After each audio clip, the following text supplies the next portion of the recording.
I wanted to make this quickly, just another discussion thing. There's not really going to be anything on the screen. I might make a thumbnail, I don't know. I think it's important. I was watching the recent plant-based news video, or podcast even. It was with Earthling Ed, and I forgot the other guy's name, my bad. I think it was Rob. They're talking about different things about veganism. And the thing that got my interest was how they're talking about regulation.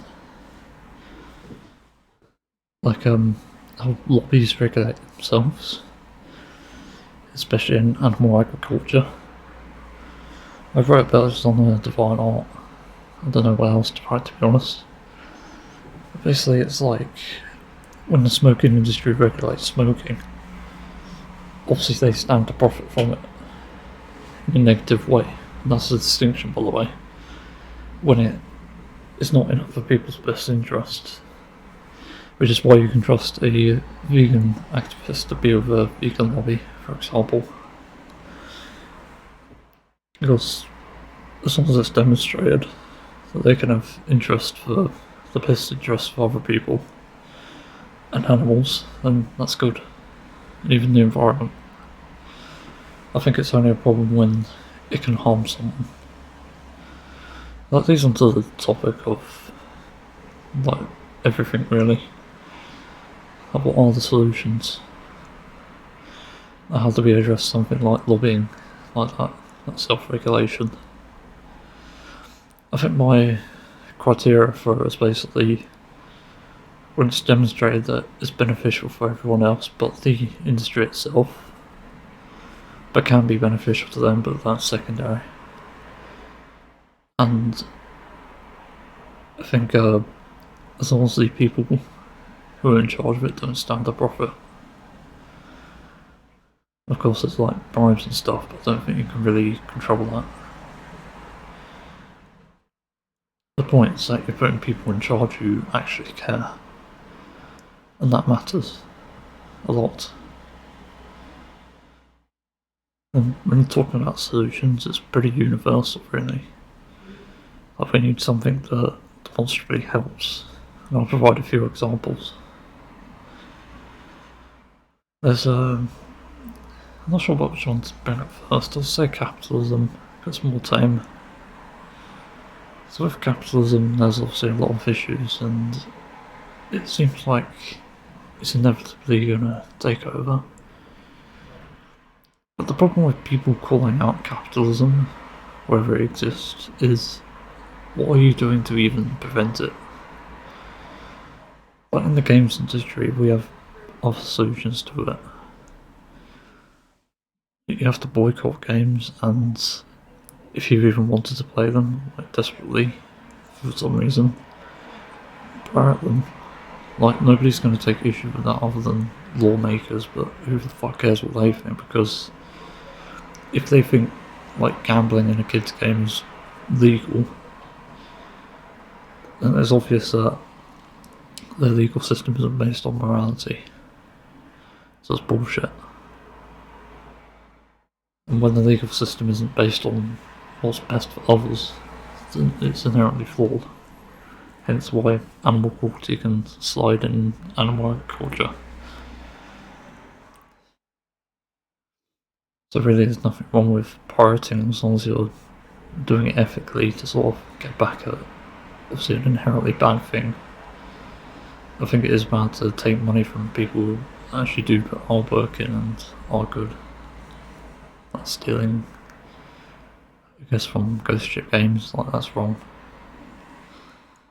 Because you obviously should support that game. Even though I have quite a few flaws with it, it's still a good game. And I do trust in the developers to make it better.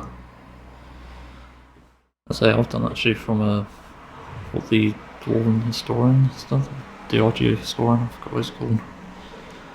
He did a video on what early DRG looked like and Project Dwarka.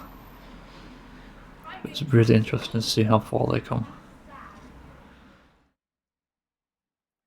Yeah, with capitalism, like what is the solution? I don't think putting out arguments out there against it will amount to anything as long as there isn't a solution. Because it's not just games, it's everything around us, like my keyboard, I wanted to hear that police car. How the fuck do you address it? It's complicated, but there are definitely ways to address it. It's just a matter of whether people are willing to or not. And in a way, you just need to be more violent, I guess. Like actually go to the source and deal with it personally. Like we have the power to do that because I think all the people collected as a collective can do that. It's proven with history that people who fight against a bad evil, inherent evil, whatever, they have the power to overwhelm it and create change. So the other thing is, it just came out random really, but I was talking about women's rights on a vegan subreddit, and I woke up this morning and checked the inbox, and apparently I was a misogynist. I was confused as fuck because I do not remember making any comments that expressed hatred or objectification of women. It took me a while to figure out, but I looked at my original comment and it turns out that I misspoke. I said something like, there's this indoctrination or narrative that women have to look sexy or be a certain way. I say bullshit to that. That's what I said. What I really meant was to say the people perpetuating the idea is bullshit. Like, these people are control freaks and misogynists. Like, women don't have to dress a specific way. Also, I think the reply could have been mistaken for red pill or blue pill, I don't know which one's which, honestly. Don't really focus too much on labels, I just address things from the understanding. Anyway, also I said that wrong. But it reminded me of just this topic in general, of what's the solution.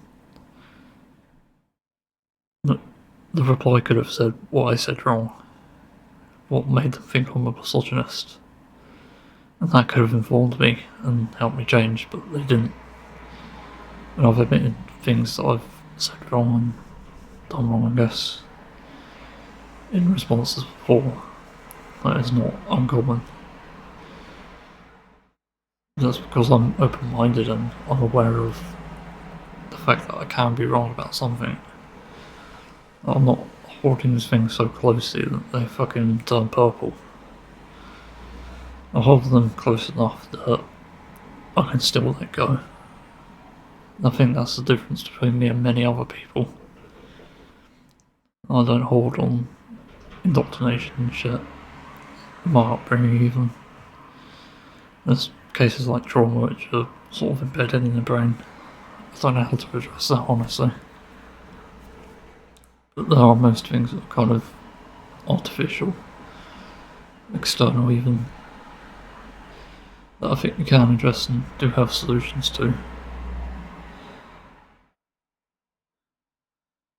And I think the last thing to talk about, I can't remember now, fuck. I think it maybe was the vegan stuff. No, I remember, it was the less tame thing. It's about when people criticise other people's actions. I see a lot of people complain about things like, I guess, paedophiles and people with paraphilias, and just people who just do horrific shit in general. The most useless thing to say in that situation is insults. Because these don't do anything. Like, instead you're riling people up, a lot like the media. And that's what they want you to do. Like, media is actually paid to make up shit, pretty much. Well, it's very rarely about other people or in their best interests. And who knows, like maybe the Epstein stuff was just a fucking rouse. Like something completely fake that we don't know. And we shouldn't care. Like the fact people debate that to the end of the fucking earth is concerning. Makes me suspect that there are actually pedophiles and have paraphilias. And if you don't want that claim assigned to you, then simply don't speak about Epstein. That's fucking pointless. Speak about his fucking cronies or whatever, whoever was involved in this shit. The point there is that there's more useful shit to say than just calling these people scumbags who apparently deserve death. I think if you want to create effective change, you have to speak to someone's language, unfortunately.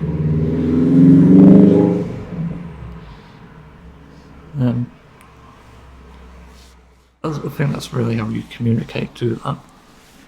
Because I think, when I think about when I went vegan, for example, I first went vegan overnight, like cold turkey as they call it. And that was because I saw some footage that really pained me. I saw a calf being taken away from a dairy cow in Gary Yourofsky speech. And yeah, that really hit me. But I think for some people that might not. And there's kind of a problem in some way, but at the same time it makes sense. Because I don't think that will necessarily get to everyone. I think the next possible way to communicate that is making the correlation.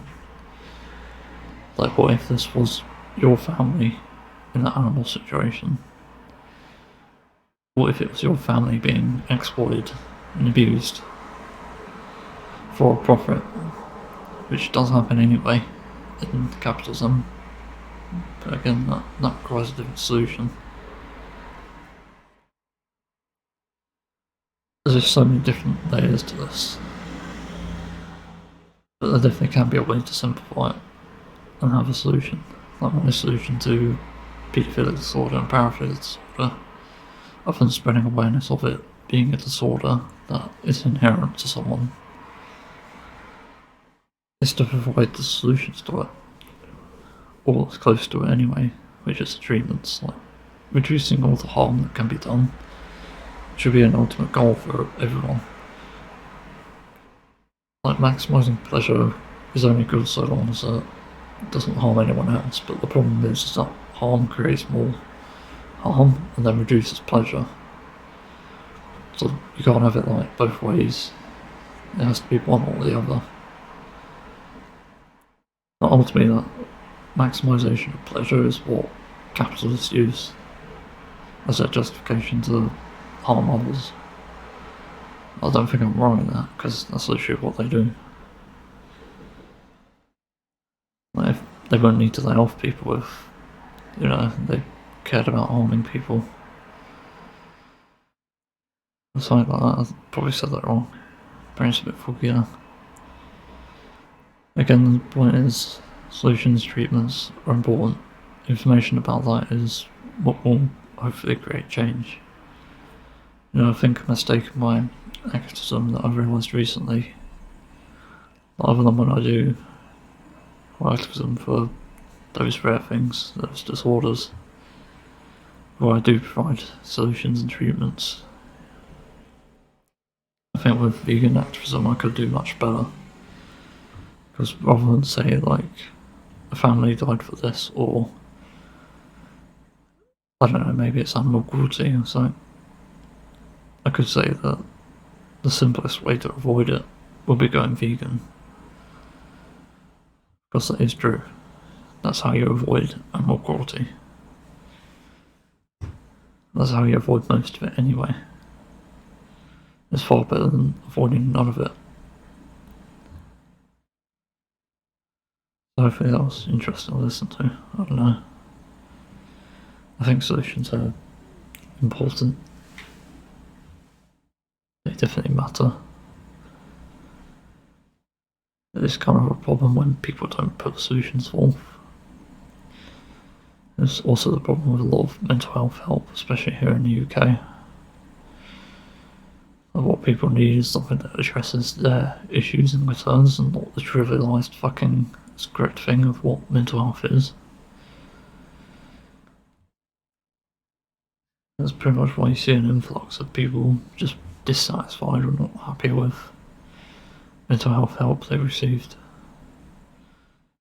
Because again, it requires solutions. Not a mask, a solution.